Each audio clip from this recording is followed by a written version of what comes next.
If you're enjoying my content, please consider subscribing to my Patreon linked below. We've got free stickers and soon we'll have free printable 3D models. Good day, artificers. It's been a while since my last video and I've been working on a couple of things, most notably, as mentioned before, my Patreon rewards. But also I've been working on a couple of kit bashes that I didn't really have time to log, but considering that I finished my latest kit bash today, I felt it would be nice to go through the components I use and then to talk a little bit about the mindset I was in putting this one together. So what you see here is the culmination of the project that I talked about just a couple weeks back. It's a Chaos Lord, really built out of the latest Noise Marine figure that came out just last year. I purchased two of them. I have the review up in the corner, and I purchased two with the explicit intention to put this together.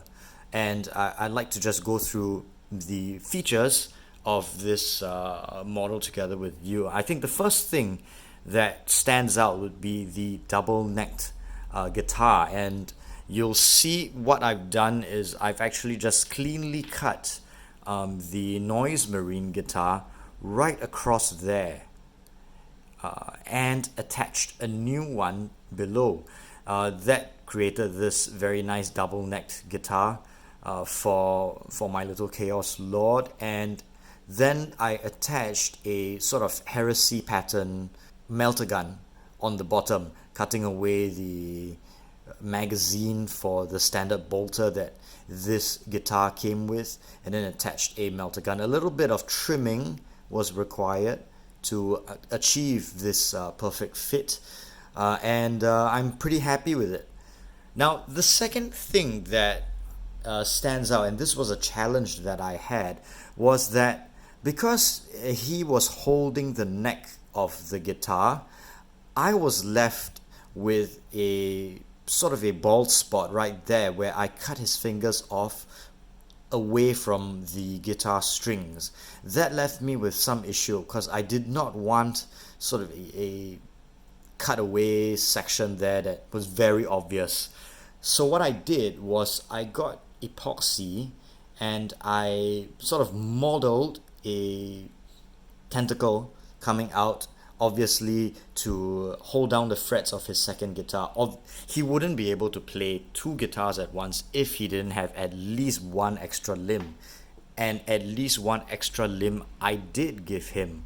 Now if you look in the back, you'll see that his tentacle goes all the way into his torso, disappearing into, well, somewhere below his waist. And that was the solution that I came up with to sort of elegantly mask that section of guitar, of cut plastic on the guitar. And you'll see I've painted a nice bright pink for his tentacle, and it does fork out into a couple of different ends. One ends there and one ends there. So that's the solution I came up with, albeit a little bit crude, but I'm pretty satisfied with that result. Now the second problem that I faced with the guitar was I forgot what you call it. I forgot what you call this thing.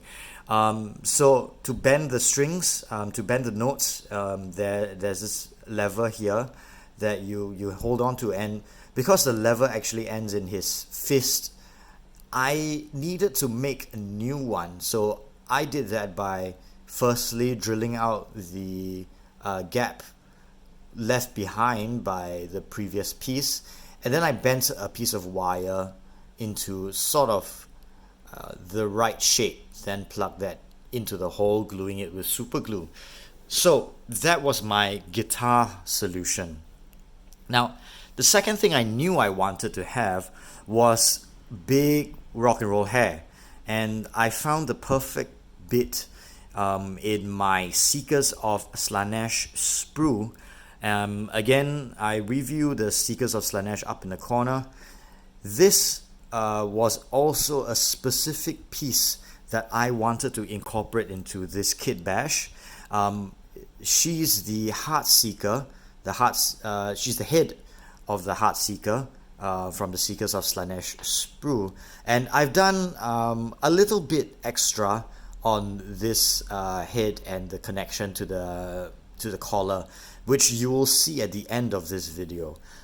It's pretty exciting, and it's something that I've been meaning to do for many months, and I've been sort of procrastinating for a long time, but finally and successfully managed to do it. Now, his body is stock. I did not change any part of the Noise Marine torso. That's the power pack for his guitar.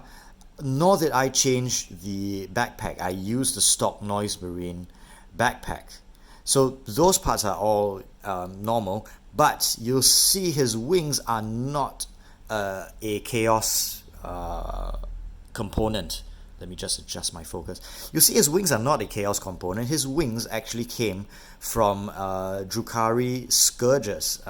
Their wings seem to be a pretty good scale for these figures. And what I've done on the back is also I've created sort of this very Hotline Miami type of motif on his wings, where you have that sort of sunset colors with the blue and the pink and the purple and orange all the way to yellow.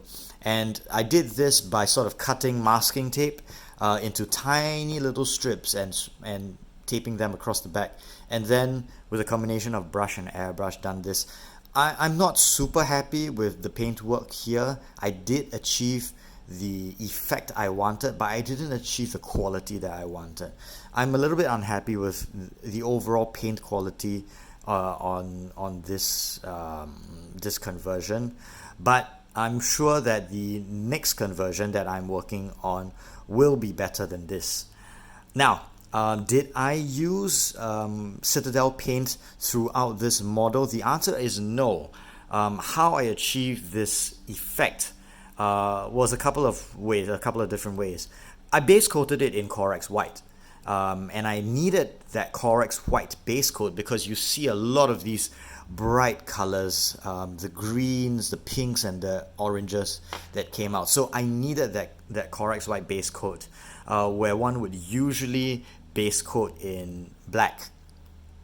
So I had that Corex White, and then I went over with Vallejo Mecha Color Pink and Vallejo Mecha Color Fluorescent Orange, and that sort of gave me some of these gradients.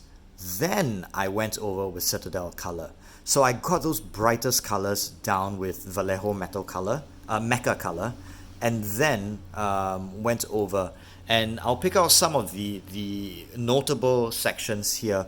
You see that the trim on his shoulder pads are bright green. I use moot green for that, and for the gradients, that metallic gradient, I actually mixed moot green with Drakenhof Nightshade to get sort of a glaze that transitioned to a deep dark green, deep dark, almost emerald jade green from that very bright moot green, and then highlighted with Nasdaq yellow or Bad Moon's yellow, that really bright ochre yellow, and white.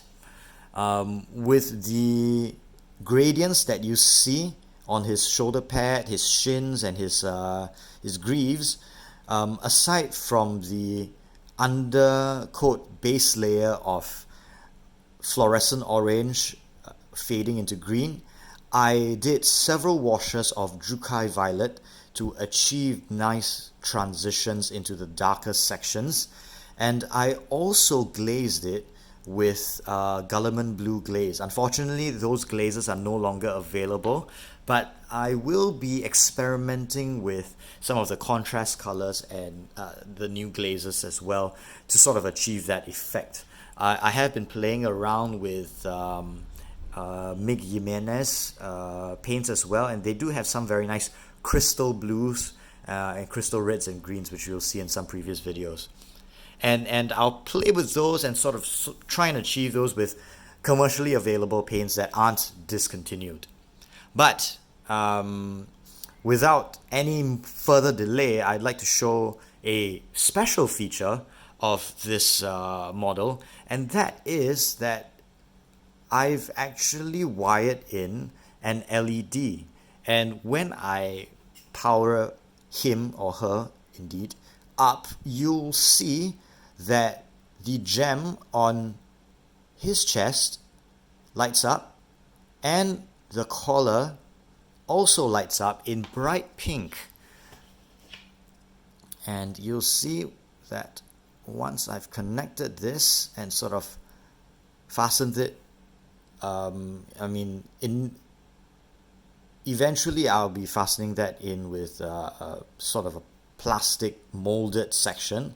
But for now, that's what we are experiencing. So you'll see that my Chaos Lord, Isadore Chromeheart, does indeed light up with that brilliant pink LED underneath her chin and in her chest as well. So how did I do this? I do have a video where I walk through how to drill holes for LED wires through irregular shapes. For example, the leg. How do I get a drill all the way and bore a hole all the way through?